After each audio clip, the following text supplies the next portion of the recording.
habíamos dejado pendiente pues la serie de enseñanzas que estábamos teniendo, porque se nos cruzó el Thanksgiving y luego se cruzó que no vine.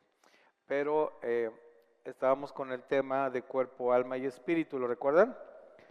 Entonces, como leemos en 1 Tesalonicenses capítulo 5, versículo 23, y el mismo Dios de paz los santifique por completo y todo su ser, espíritu, alma y cuerpo, sea guardado irreprensible para la venida de nuestro Señor Jesucristo.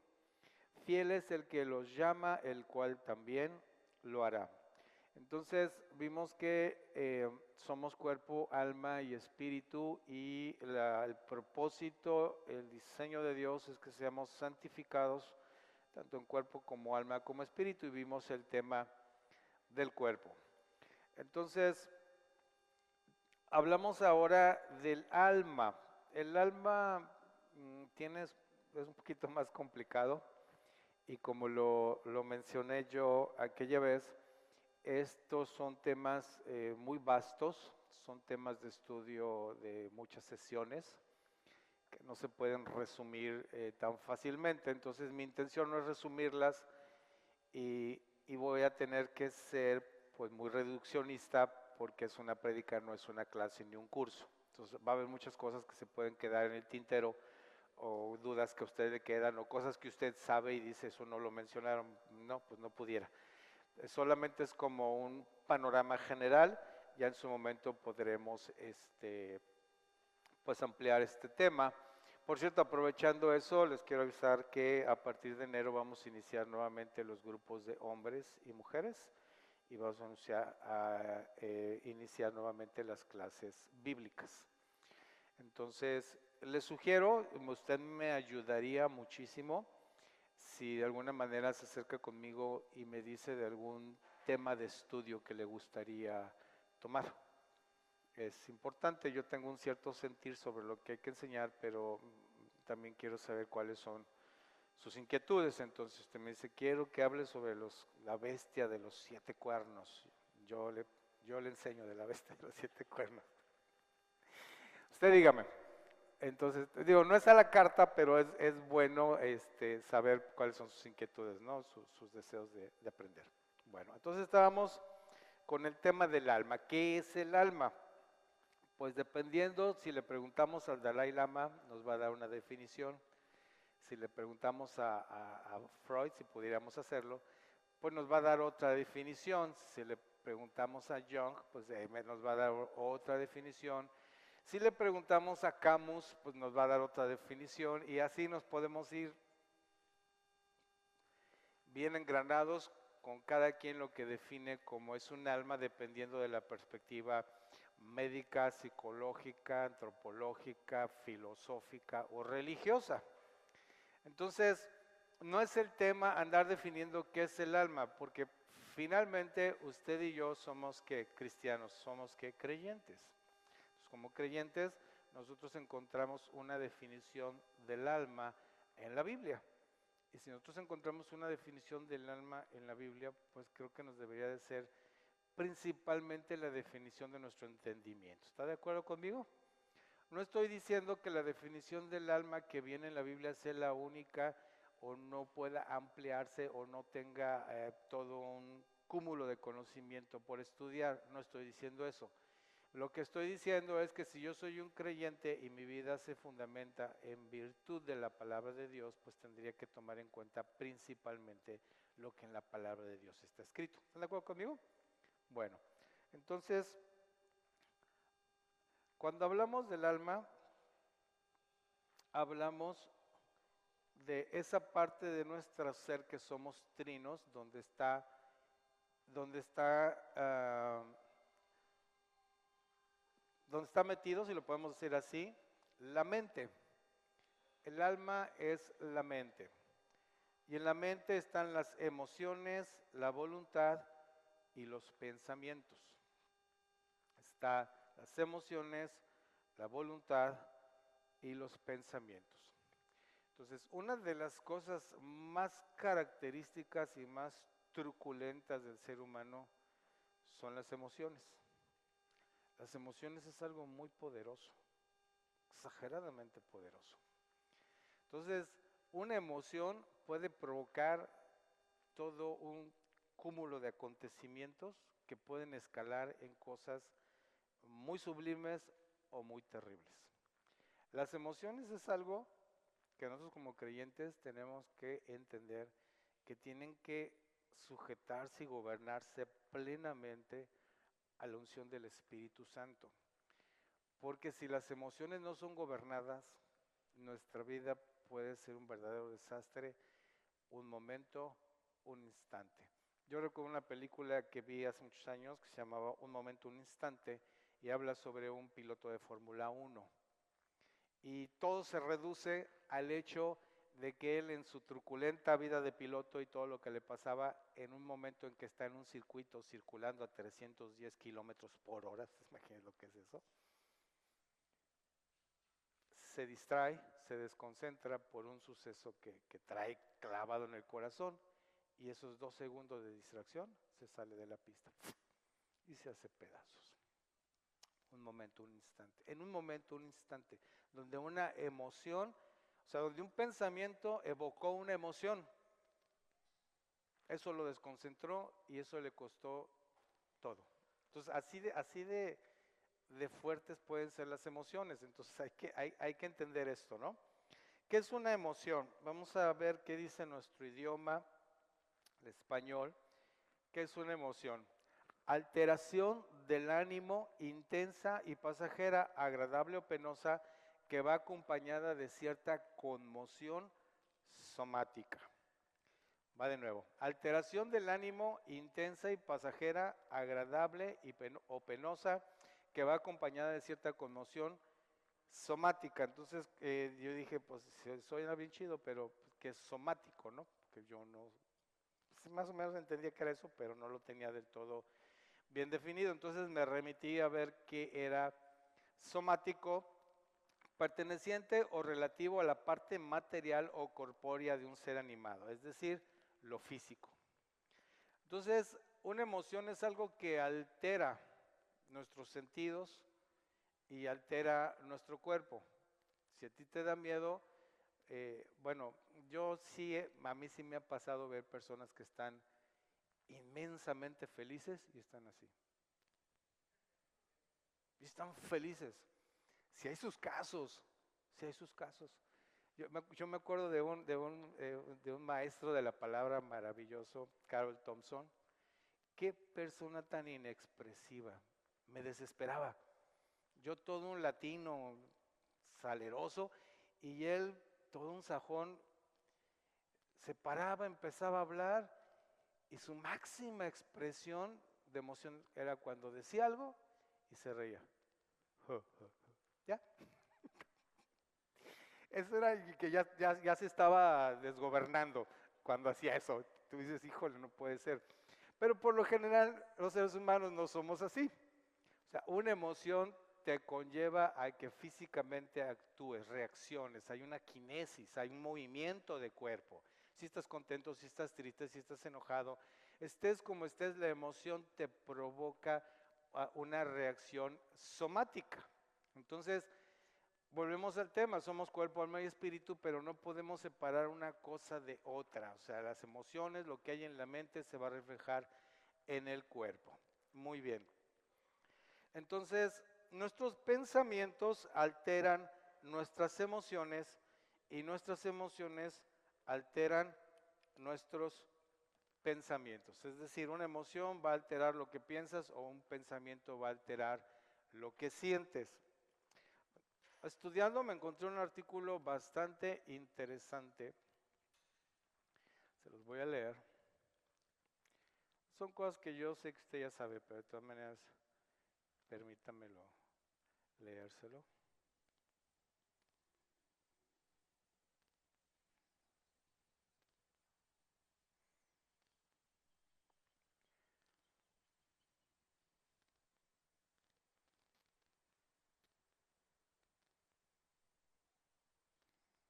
Ay Dios, aquí está. Uno de las emociones que se convierten, las emociones por definición se entienden como situaciones momentáneas, así lo leímos en la definición, son momentáneas. Pero cuando esas emociones se arraigan, generan otros estados psicosomáticos como el rencor. Y yo quiero hablar de este en particular porque este es sumamente nocivo. Vivir con rencor, ¿qué problemas físicos y emocionales puede causar? Porque hay que prestarle atención al dolor psicológico y lograr pasar la página. Esto está escrito por un psiquiatra especialista de decano de la Universidad de Buenos Aires en Argentina. Es todo un erudito y una eminencia, no está sacado así nada más de un blog, ¿no? No lo escribió un bloguero. O sea, esto sí tiene Norberto Abdala, de Argentina. El enojo es una respuesta emocional breve y reactiva a una situación. La ira es una emoción más intensa y prolongada, a menudo asociada con la agresividad. El rencor, por su lado, es un sentimiento de resentimiento que se prolonga en el tiempo, relacionado con experiencias pasadas. Cuando alguien guarda rencor, suele pensar en forma persistente, no me olvido de lo que me hizo. Pero más allá de la memoria, lo que permanece es un dolor psicológico que no se puede transformar. Es como si una parte de la persona siguiera apegada a aquel momento de ofensa o humillación sin poderlo dejar atrás. En lugar de procesar el dolor, lo convierte en resentimiento. Se cambia la tristeza por enojo y el duelo por queja. Así, mantiene la convicción de que tenemos razón y que el otro es el culpable. Uno de los aspectos más interesantes del rencor es su duración a través del tiempo. Hay personas que viven décadas repitiendo mentalmente la misma escena pasada, recordando palabra por palabra lo que alguien les dijo o les hizo. Se detiene el tiempo psíquico. Es como una película que quedó congelada en un fotograma, no sigue adelante y no se puede pasar la escena. La persona queda fijada en ese momento que considera injusto y no logra pasar la página. Estudios en psicocardiología han demostrado que el rencor se asocia a un mayor riesgo de hipertensión arterial, enfermedades coronarias y accidentes cerebrovasculares. Vale señalar que esa permanencia a través del tiempo no solo afecta a la salud emocional y las relaciones personales, sino que también tiene consecuencias orgánicas concretas, es decir, efectos sobre el cuerpo. El psicoanálisis ya señaló que los afectos no expresados, especialmente los que quedan encapsulados como el rencor, no desaparecen, se transforman y muchas veces se manifiestan en el cuerpo. Y la medicina psicosomática y la neurociencia corroboran cómo influyen la salud en el organismo. La persistente y mayor liberación de cortisol puede provocar fatiga crónica, insomnio, problemas de memoria y concentración o aumento de peso, especialmente en la zona abdominal. Estudios en psicocardiología han demostrado que el rencor se asocia a un mayor riesgo de hipertensión arterial, enfermedades coronarias y accidentes cardiovasculares. Otros lo expresan con síntomas gastrointestinales como gastritis, colon irritable, reflujo, ácido, dolor abdominal, funcional. También se debilita el sistema inmunológico con mayor susceptibilidad a padecer alergias o infecciones, presentar peor respuesta inflamatoria ante diversas enfermedades y tardar más tiempo para cicatrizar heridas. Y la lista sigue, o sea, no crean que ahí termina. Entonces, el rencor es algo inexorablemente asociado a la naturaleza humana, a la naturaleza, vieja naturaleza, no la que usted y yo portamos en Cristo, sino aquella con la cual nacimos. Pero es muy fuerte. O sea, yo no sé si aquí hay un garbanzo de libra, diría mi abuelo, o sea que para encontrarlo está difícil. ¿Hay algún garbanzo de libra que nunca haya tenido un rencor? Pero yo creo que todos hemos pasado por esa dolorosa etapa de estar enojados y rencorosos y odiando algo que a lo mejor ya pasó quién sabe qué tanto tiempo. Y estamos bien anclados a eso. No es fácil lidiar con eso. No es nada fácil lidiar con el rencor. Y lo peor del caso es que el rencor se produce por un sentimiento y una emoción que no supimos gestionar. No la supimos gestionar y empezó a hacer nido en el alma empezó a crecer y se enraiza. Y yo les voy a decir, cuando entiendo de enraizar, les voy a platicar un día que se me ocurrió la grandiosa idea, según yo, de sembrar carrizo en el patio de mi casa. Estoy loco. Según yo se veía bonito. Pues no, se veía horrible, porque esa cosa es un tiradero de basura y se va de lado, se cae, no, tendrías que tener unas hectáreas de patio para que eso se viera bien, pero ahí en un pedazo de maceta no se ve tan bien. Lo cortaba, lo cortaba, lo cortaba, lo cortaba, lo cortaba, seguía saliendo. Luego, según yo, lo empecé a desenraizar y lo cortaba de abajo, pero las raíces, yo saqué raíces como de 50 centímetros. Y además ya estaba creciendo en el patio del vecino, se pasó por abajo de la barda hasta ahí y empezó a salir. O sea, ya el vecino me estaba viendo con cara de, oye, ya quita tu carrizo. Sencillamente no pude, tuve que contratar a alguien que sí sabe de eso y le hizo, pero le escarbó muchísimo para sacar lo que llaman los camotes de las raíces para poder erradicar el carrizo. Y todavía quedaron unos pedazos por ahí tirados que no barrimos bien y así, nomás con que les cayó tanta agua, empezó a crecer sin del piso. O sea, esa cosa es prolija. Bueno, así son los temas del alma y los temas cuando dejamos que algo se enraice, cuando agarre raíz en un rencor, un resentimiento. Son tan difíciles de erradicar y entre más tiempo pasa, más raíz echan. Son cosas que no debemos dejar pasar. Parecieran inofensivas, pero no lo son. Y lo peor del caso es que ya sabemos cómo te pueden enfermar. O sea, no lo estoy inventando yo, es algo, es ciencia, el rencor te produce muchísimas enfermedades físicas, pero hay algo peor que eso y que afectan tu relación con Dios. Porque, como ya lo he mencionado yo en otras ocasiones, lo que no conocemos y no entendemos de Dios, no lo imaginamos. Usted y yo, y cualquiera de aquí, y se lo puedo decir sin lugar a dudas, tenemos una imagen de Dios personal. Usted y yo nos imaginamos a Dios de una cierta manera, lo interpretamos. Usted y yo no hemos tenido la plenitud del conocimiento de Dios, no lo tenemos. Y si usted cree que lo tiene, no se ha presumido, no lo tiene. No lo tiene. Sí tiene un concepto de Dios, sí tiene una idea de Dios porque es una persona nacida de nuevo, que su espíritu tiene una comunión con Dios. Pero que usted diga que plenamente entiende a Dios no es cierto. Y que usted plenamente conoce la naturaleza de Dios no es cierto. Aun cuando conociera completamente la Biblia y se la supiera de memoria al derecho y al revés, aún así. Entonces lo que no entendemos de Dios lo imaginamos. Es así. Y a veces, cuando nos imaginamos a Dios, lo hacemos amoldado a nuestra manera para que nosotros podamos gestionar todo aquello que no estamos haciendo y que tendríamos que hacer. Yo sé que la misericordia de Dios y la gracia de Dios es infinita, porque si nuestra vida espiritual dependiera de de que entendiéramos plenamente a Dios, pues estaríamos fritos todos. O sea, eso lo entiendo, esa parte la entiendo. Pero hay una parte donde la escritura es clara y puntual respecto a la voluntad de Dios y nosotros procesamos esa información a la cual no queremos sujetarnos y entonces nos inventamos cualquier otra cosa para podernos zafar de esa responsabilidad.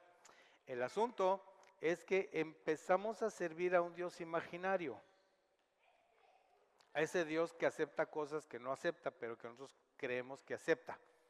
Y empezamos a vivir una relación con un Dios imaginario y nos estamos alejando de la verdadera comunión con Dios.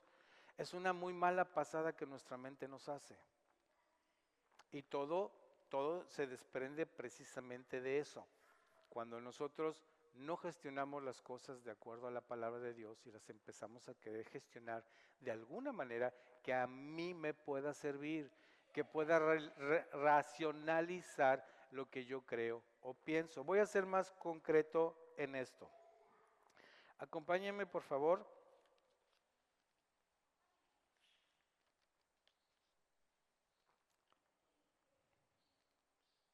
Mateo 5, capítulo 21.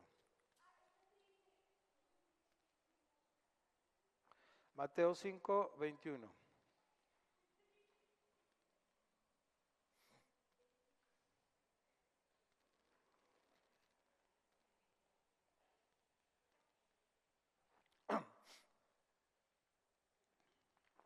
Muy bien, Evangelio de Mateo capítulo 5, versículo 21. Ustedes han oído que fue dicho a los antiguos, no cometerás homicidio, y cualquiera que cometa homicidio será culpable en el juicio.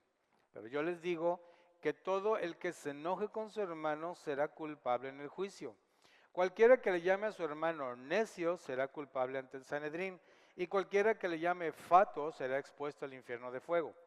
Por tanto, si has traído tu ofrenda al altar y allí te acuerdas de que tu hermano tiene algo contra ti, deja tu ofrenda ahí delante del altar y ve y reconcíliate primero con tu hermano, y entonces vuelve y ofrece tu ofrenda. Digo, estas palabras que fueron recogidas por el apóstol Mateo, expresadas por Jesús, son sumamente claras.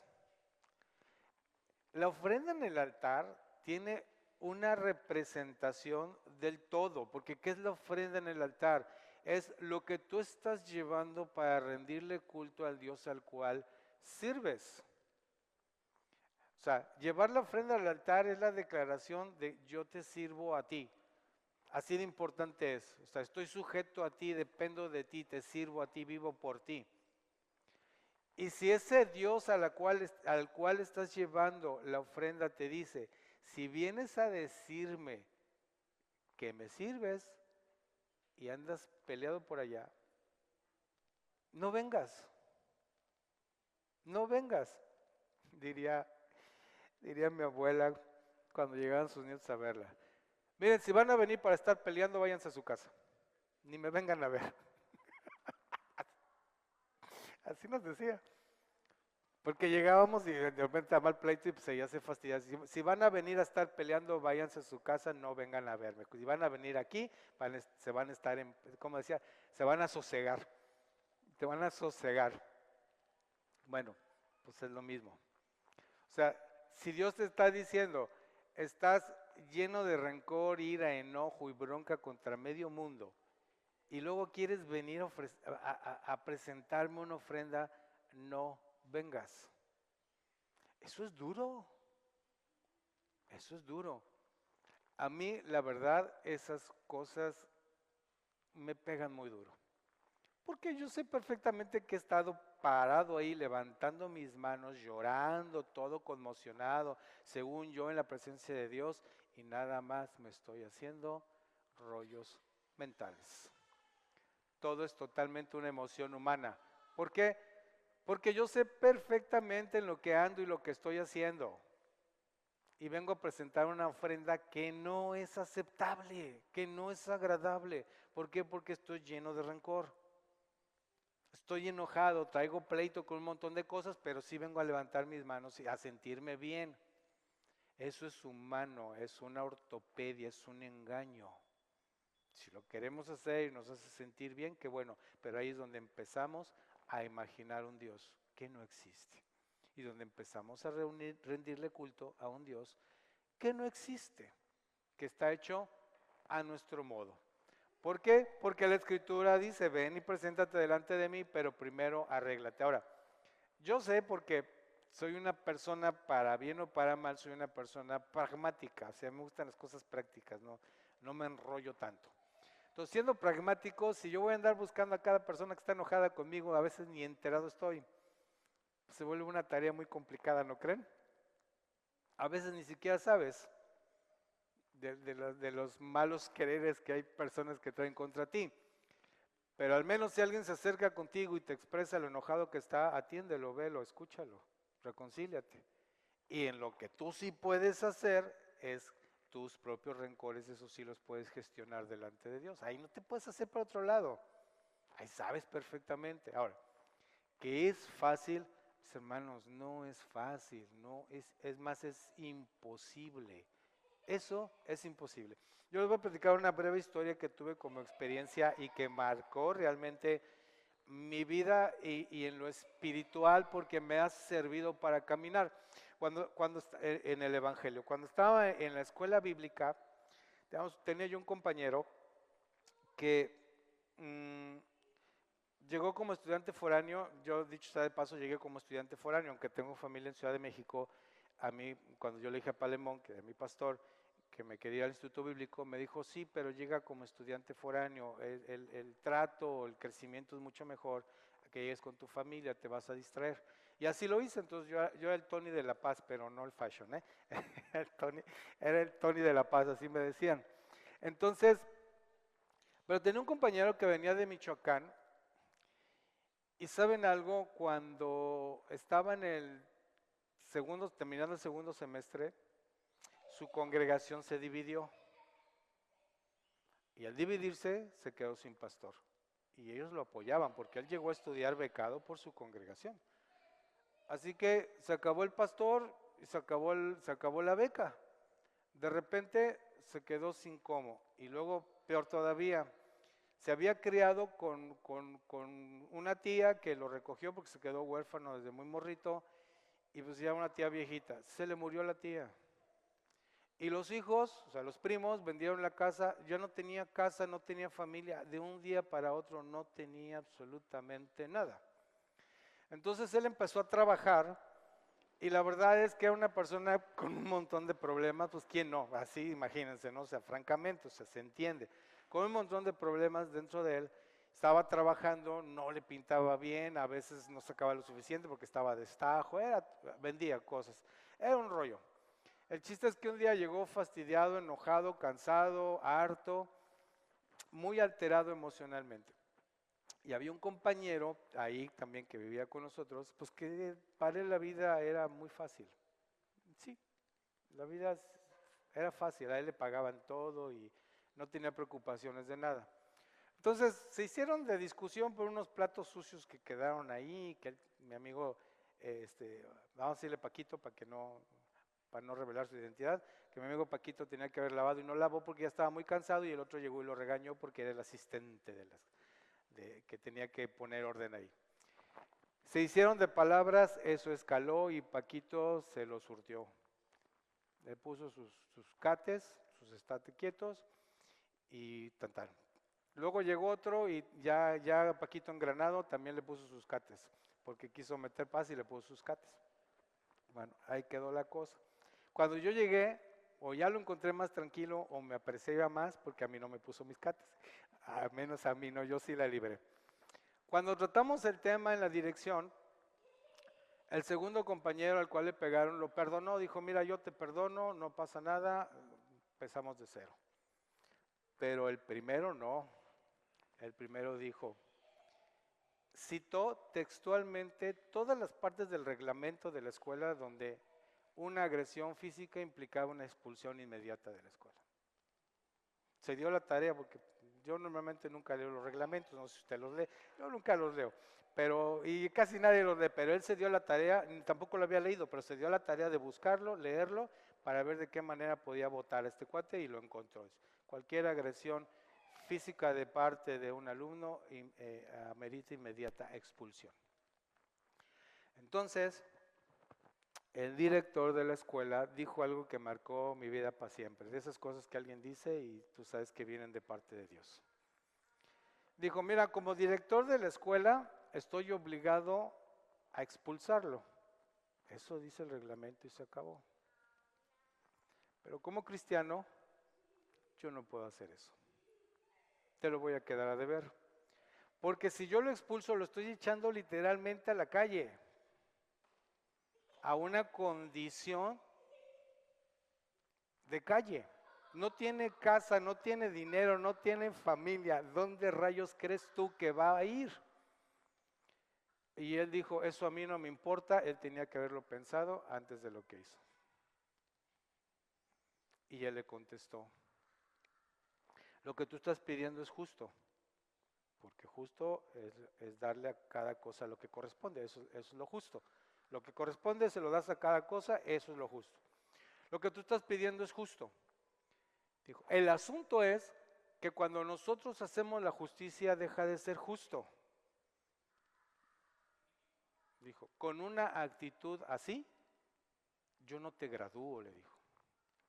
Porque el instituto bíblico donde yo estaba era un instituto no confesional enfocado al trabajo de ministerio. Es decir, se asumía que los que nos íbamos a graduar de ahí íbamos al ministerio. No era para salir como intelectuales, como teólogos, no estábamos preparándonos ahí para ser intelectuales de las escrituras, estábamos preparándonos ahí para salir al trabajo ministerial. Y él así se lo dijo, con una actitud así, yo no te gradúo.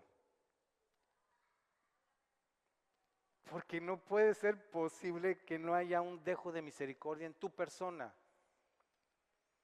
Y le dijo bien claro, cuando tú te haces justicia por tu propia mano, deja de ser justo. Eso está hasta en las leyes mexicanas. Nadie se puede hacer justicia por su propia mano.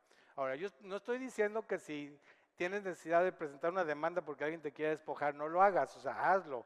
Pero yo lo que me refiero a la justicia, a aquella en la cual tú te sentiste ofendido y quieres que corra sangre.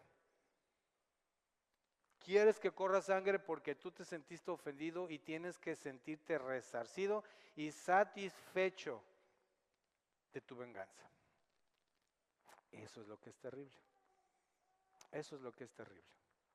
Entonces, a ese grado puede llegar el corazón de un creyente, de un cristiano, cuando su rencor se va acumulando continuamente. Porque esa actitud de él no era de a gratis, esa actitud ya la traía de otras ofensas, de otros tiempos, y encontró un lugar donde descargar toda su frustración y toda su ira. Seguramente había padecido otras injusticias y nunca había podido resolver y dijo, aquí mero, con esta me voy a cobrar todas. Es así, es así. Así de fuerte, así de peligroso puede separarnos de Dios ese tipo de sentimientos que no gestionamos. El rencor es de las peores cosas que podemos acumular en el corazón. No hay cabida para un creyente y el rencor no la hay. No la debería de haber. Ahora, ni usted ni yo tenemos la capacidad para gestionar esas emociones sin el Espíritu Santo. Pero tenemos al Espíritu Santo. Nos tendría que ser suficiente. Acompáñame, por favor.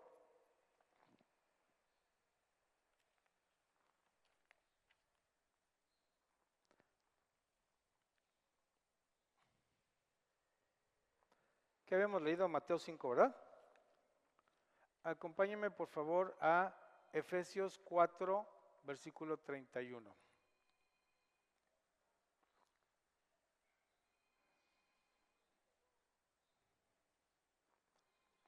¿Por qué les decía yo que esto me ayudó a poder gestionar en mi vida espiritual este tipo de cosas? Porque pudiera ser fácil pensar, qué fácil es para ti que alguien te golpee y se salga con la suya, ¿no? Bueno, años después me pasó, me pusieron unos cates, no pude comer como en una semana porque tenía toda la mandíbula inflamada y fue algo muy injusto. Y fue tan injusto y aparte en ese momento mis muchachos que trabajaban conmigo, que eran como unos hijos para mí, se indignaron y planearon toda una estrategia para irle a poner sus cates a él. Y aparte yo tenía un buen amigo que trabajaba en Hacienda y ya le iba a pegar una auditoría y le iba a arruinar el negocito. Una serie de venganzas que me estaban alimentando y vino a mi memoria, ¿qué estás haciendo? Y me acordé de las palabras de mi director. Una actitud así, por una actitud así yo no te graduaba. Yo no quisiera que a la hora de entregar cuentas mi Señor me dijera, por una actitud así yo no te gradúo para que entres al cielo. Imagínense, imagínense, creer que la tenemos librada y estás totalmente en un camino bien lejos. Efesios 4:31.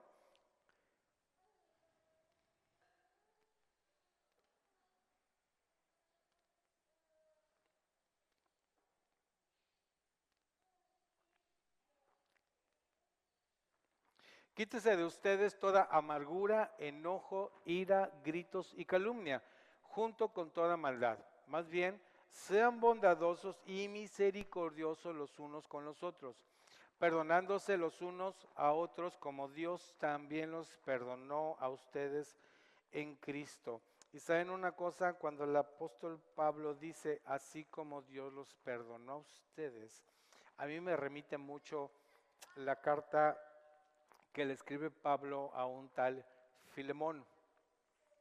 Todo el contexto de la carta tiene que ver con un esclavo que se peló, se fue, huyó, y eso representaba una afrenta para Filemón. Que se te vaya un esclavo era afrentoso en aquella época. Entonces, no sé si era creyente en ese entonces o lo fue después, eso no lo dice mucho la carta. El chiste es que el esclavo era creyente. Y Pablo le escribe a Filemón para que lo reciba de vuelta.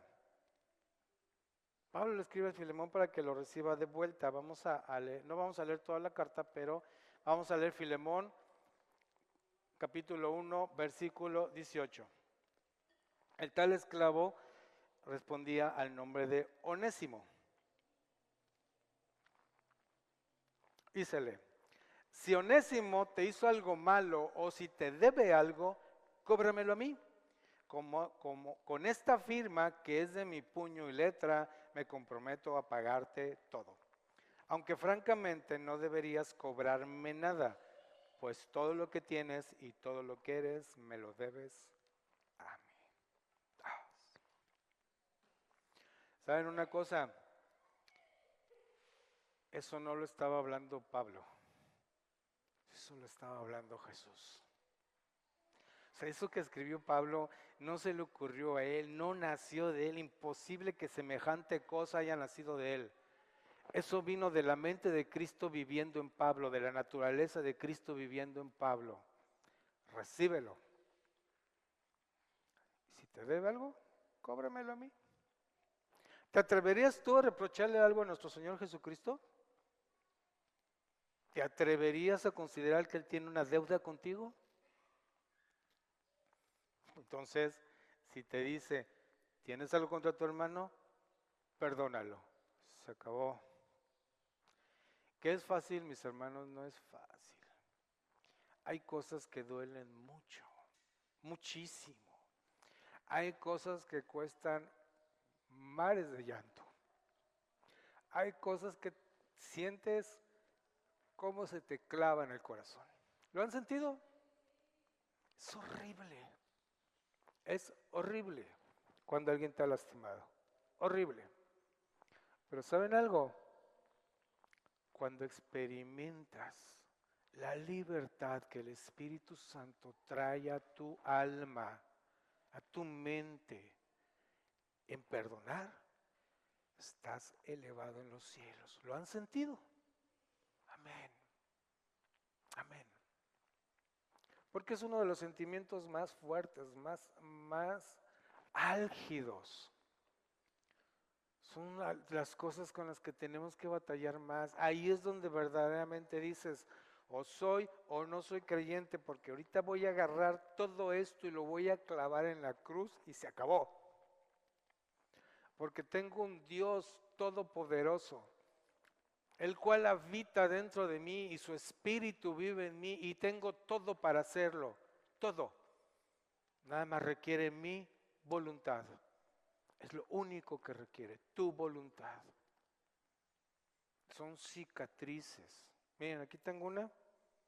Esta me la hice en la guerra de Vietnam, que me trayó una granada. Yo decía esas cosas, en serio, yo decía esas cosas. Yo decía que andaba, o sea, era tan mitómano en una época de mi vida que yo decía que me había ido de trabajar de mojado a Estados Unidos y que me agarraron para la guerra y allá anduve peleando y que una metralla de granada me agarró aquí. Decía, cada idiotez. Bueno, ese no es el tema, ya me estoy desviando. Esta cicatriz, aquí está. ¿Me duele? No. ¿Siento algo? Nada. Nada. ¿Se ve fea? Pues a lo mejor a usted le parece fea, para mí ya es parte de mí, ya está como parte de mi identidad. Es más, gracias a esta cicatriz, nunca tuve problemas con saber cuál es la izquierda y la derecha. Esto me pasó como a los 4 años, 5. Y siempre que me decían a la izquierda o a la derecha, hacía yo así, sobres. A la fecha, hermano, de repente, para ver cuál es la izquierda y cuál es la derecha. Así que no tengo broncas con mi cicatriz, pero es un recordatorio de no meter la mano en los rodillos de la lavadora que exprimían la ropa, porque antes no era centrífuga. Para los más rucos se acordarán que la lavadora tenía unos exprimidores, metías la ropa y exprimían. Bueno, ahí fui a meter la mano y me abrí aquí. Es una cicatriz que ya no duele, ahí está, porque la memoria no desaparece, o sea, uno se acuerda de todo, pero ya no duele. Esto ya no duele, aquí está, no desaparece, pero ya no duele. Todos nosotros estamos llenos de cicatrices, ni modo que no, somos seres humanos, imposible que no. Pero nosotros depende si es una herida abierta o es una cicatriz. De nosotros depende, es nuestra decisión, es nuestra voluntad, tenemos que trabajar con eso.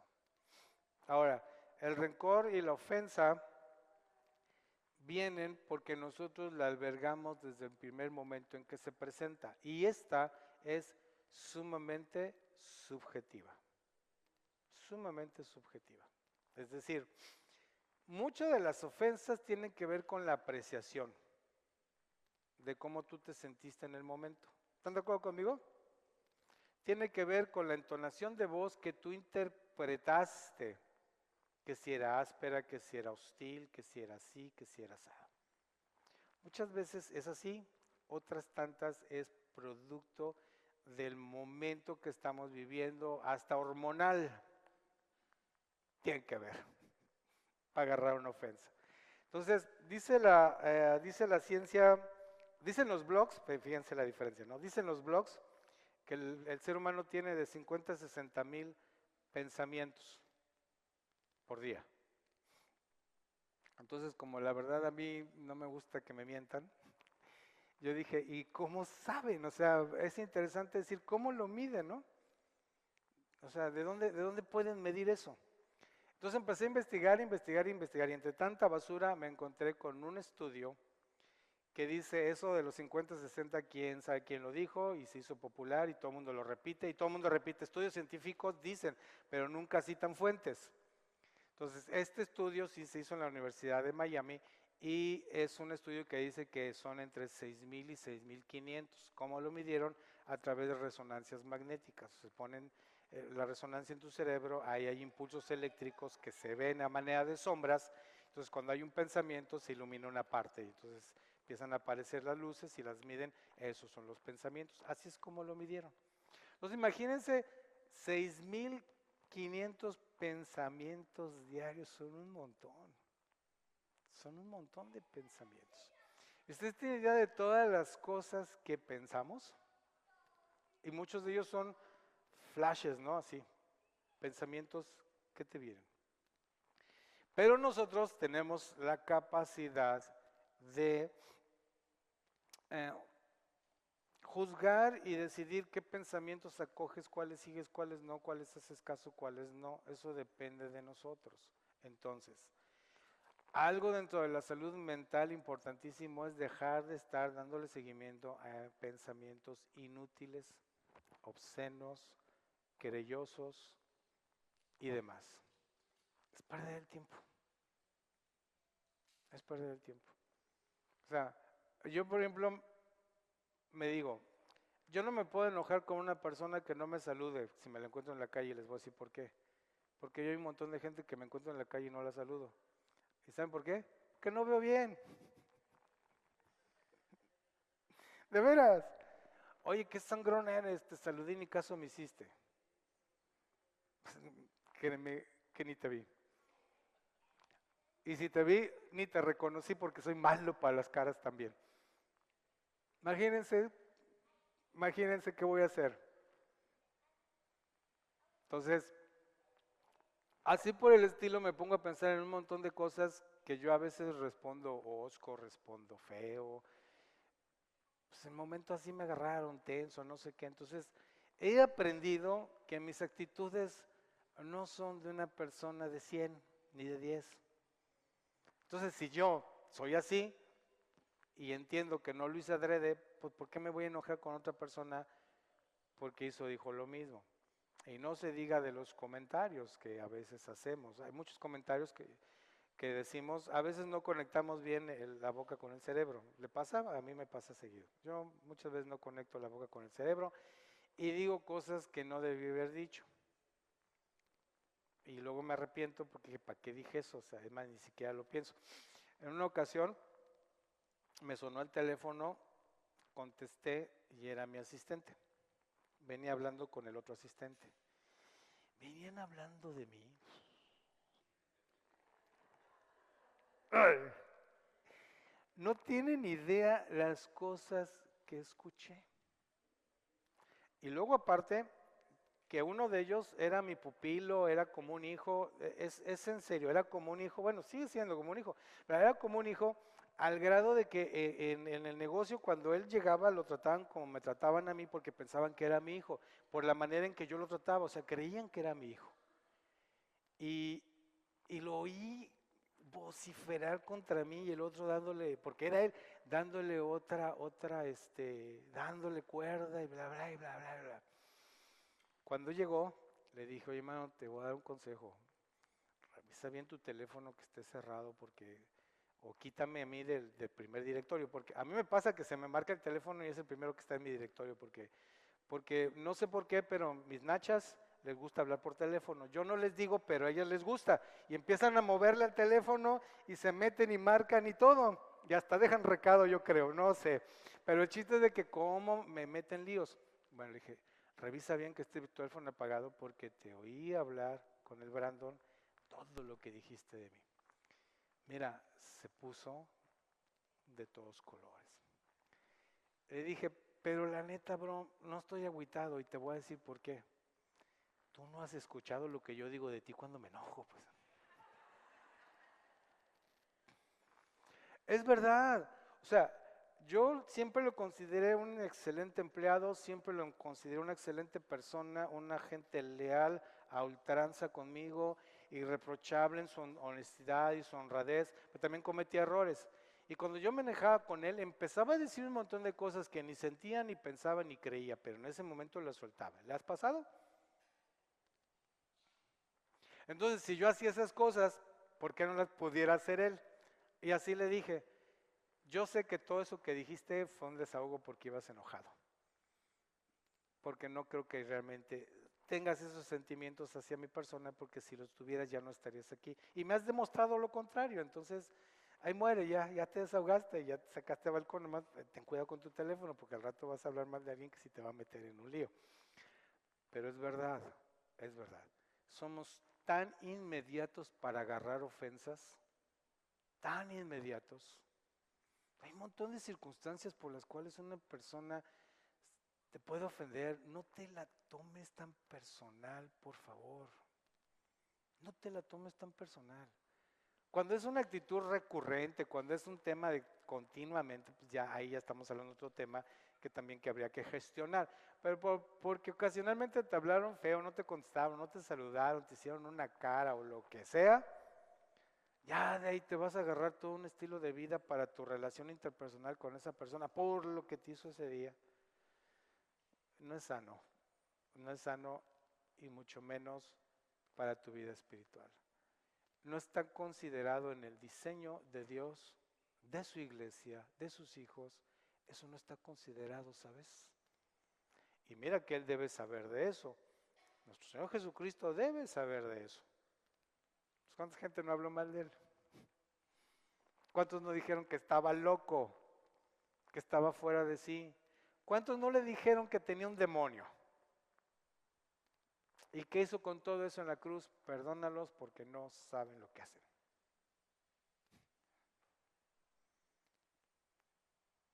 Él tenía la naturaleza, él nació con nuestra naturaleza, nacido de mujer.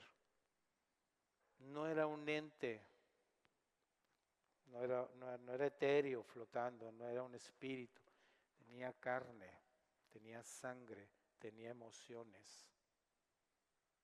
O sea, dice la Escritura, Él fue tentado en todo, pero sin pecado. A nuestra semejanza, lo cual quiere decir que le pasó de todo.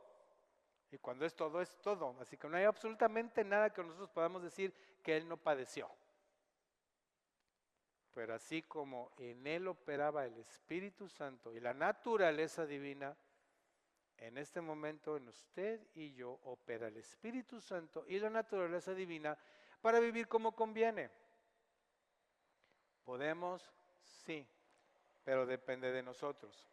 Entonces, la percepción también es algo muy dañino en nuestra cultura contemporánea. ¿Por qué? Porque ahora todo es percepción. Ya se acabó, o sea, ya se acabó la prueba indubitable de que algo es o no es. Todo tiene que ver con percepción. Si te percibes mujer, eres mujer. Si te percibes negro, eres negro. Yo he visto tipos, son morenos, no son negros, y son morenos de por acá, ¿no? De la raza azteca, no, no negros. Y se perciben como negros y son hip hoperos y yo soy negro y quién sabe qué tantos rollos echan y se declaran negros. Por no decir ya casos muy ridículos de gente que se percibe como caballo, se percibe como quién sabe qué tantas cosas. Esa misma percepción tiene que ver cómo tú percibes todo lo demás. Me sentí ofendido. Es que lo que dijiste me hizo sentir ofendido. Es tu percepción. Es tu percepción. Y hoy resulta que todo tiene que girar alrededor de la percepción. Entonces, si alguien se siente ofendido, es que lo ofendiste. ¿Por qué? Porque él se sintió ofendido. Dios mío. Imagínense. Usted y yo como creyentes no podemos vivir bajo la percepción y menos en el ámbito espiritual. Es que yo siento que es de Dios. Pues, se siente lo que te dé la gana, pero si no es, si la escritura contradice lo que estás sintiendo, no es de Dios y se acabó. Así de claro, de sencillo y de puntual. Todos nuestros sentimientos tienen que estar filtrados mínimo por las escrituras. Mínimo por las escrituras. Porque si se van a filtrar por tus sentimientos, por los míos. No, es que yo tuve un momento muy espiritual donde estaba orando y bajó un ángel y me empezó a hablar y me dijo esto y me dijo el otro. Pues bueno, la escritura dice, si aún un ángel del cielo bajara y me predicara un evangelio diferente, sea maldito. Se acabó, a mí no me interesa qué tan bonito, qué tan chulo sonó lo que te dijo. No te puede decir absolutamente nada que no esté en la escritura, porque no se puede predicar otro evangelio. Entonces, ese es el filtro. No, pero es que yo sentí que era de Dios. Bueno, métete en tu vida de oscurantismo, métete en tu vida de brujería, métete en tu vida espiritual, llamándole que es de Dios, si quieres, y haz tu secta. Pero ¿sabes qué? Eso no es de Dios y se acabó. Si usted y yo empezamos a fundamentar nuestra vida en nuestros sentimientos, en nuestras emociones, en lo que yo siento, estamos totalmente perdidos en el espacio. Perdidos en el espacio. Las escrituras son un filtro de lo que nosotros sentimos. ¿Está de acuerdo conmigo? Entonces, hermanos, empecemos, bueno, no empecemos porque sé que ya lo está haciendo, mejor dicho, continuemos caminando en la verdad. Continuemos caminando en la voluntad de nuestro Señor. Continuemos caminando en ese camino que es el diseño y el propósito de Dios para nuestra vida. Y dejémonos de cosas. Porque usted vea, pues ni modo que leamos todas las cartas pastorales de Pablo y de Pedro y de Santiago. Pero están inmersas en problemas de relaciones interpersonales, ¿sí o no? Que fulano, que sutano, que me dijo, que fue, que vino, que quién sabe qué.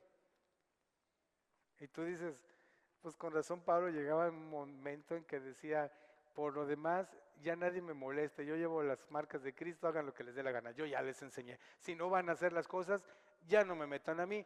Pues llegó un momento en que tendría que ser así, porque si tú no vas a vivir conforme a la escritura, si tú vas a estar filtrando todo a tu gusto, a tu manera, a tu temperamento, porque cómo le encanta a mis amigos los coléricos justificar su temperamento para ser groseros, para ser violentos.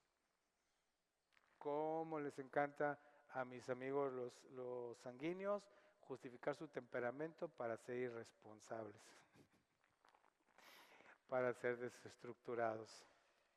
Como les encanta a mis amigos los flemáticos justificarse para no hacer nada, para estar pasivos todo el tiempo. Y como les gusta a mis amigos los melancólicos justificar su temperamento para estar viviendo un drama todo el tiempo. Sí tenemos un temperamento, no podemos negarlo, sí. Pero nuestro temperamento, como nuestra mente, como nuestra voluntad, como todo nuestro ser, tiene que estar sujeto ¿a quién? Al Espíritu Santo de Dios, el cual habita en nosotros. ¿Sale? Entonces, todo vuestro ser, cuerpo, alma y espíritu sea presentado irreprensible delante de Dios. Hagamos que nuestra mente sea irreprensible delante de Dios. Y empecemos, hay muchísimo por hablar, pero empecemos por gestionar la ira y el rencor como algo que empecemos a arrancar de nuestra vida. Desechar todo eso. ¿Sale? Amén. Señor, te damos muchas gracias en esta mañana por tu palabra dada. Como siempre he abierto mi corazón y te he dicho todo aquello que provenga de mi opinión, de mi humanidad, de mi raciocinio, que se ha olvidado, totalmente perdido, Señor.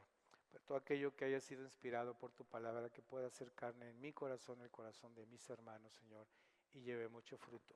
Y yo en especial pongo mi vida y la vida de mis hermanos delante de ti, ante toda situación, Señor, que nos ha lastimado, todo aquello que nos ha formado, todo aquello que nos ha hecho infuncionales en tu reino, Señor, infuncionales en una vida plena en el Espíritu por causa de las heridas, que esa sanidad, Señor, pueda volver a nuestro ser, esa sanidad del alma, venga a nuestro ser, Señor, en el nombre de Jesús, a través de tu Espíritu Santo. Amén. Y quiero decirles algo como una nota al calce, porque es importante decirlo. Nuestra mente está en nuestro cerebro, que tiene terminaciones nerviosas y se mueve por impulsos eléctricos y segregación de químicos, puede fallar. A veces hay cosas en nuestra cabeza que no están jalando bien. Y eso también es biológico, pero se refleja en el comportamiento. Y no debemos de olvidar eso. Si usted tiene necesidad de tratarse médicamente, trátese médicamente. No desestime eso. No desestime eso. A veces los comportamientos de las personas tienen que ver con una deficiencia de algo, con un cable que no conecta, con un químico que no existe o que es deficiente. Y usted puede mejorar su vida muchísimo y gradualmente si se trata. No desestime eso y sea empático con las personas que tienen algún padecimiento, porque a veces no quieren ser groseras, a veces no quieren ser locas, pero muchas veces no está en ellos. Es un tema muy aparte. Y eso en cuanto a la neurología, en cuanto a lo neurológico. En cuanto a lo psicológico, si usted tiene necesidad de estar tomando terapia, hágalo. Yo no le voy a decir que no, jamás me atrevería a decir una cosa así. Solo le quiero hacer dos recomendaciones muy importantes. No sustituya una terapia por la palabra de Dios. No quiera encontrar la causa de algo cuando la causa de la solución ya la tiene en la escritura, pero usted prefiere ir a hacer otra cosa. Muchas veces todo lo que nosotros encontramos la solución después de 3, 4 años de terapia estaba en la escritura desde la primera vez que tú lo pudiste haber leído y ponerlo por obra. Entonces, no desestime la palabra de Dios, que sea su principal fuente de sanidad, su principal fuente de salud. De ahí que si tiene necesidad de tomar terapia, hágalo. Y la segunda, si va a tomar terapia, mire, sea muy cuidadoso con quién toma la terapia. Yo no quiero desestimar las nuevas generaciones de terapeutas, pero créanme, está en una escuela muy torcida y van a ser muy pocos los que realmente le van a poder ayudar.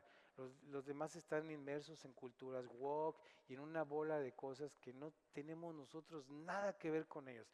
Y sus consejos y las cosas a las cuales los quiere llevar no le van a servir de nada.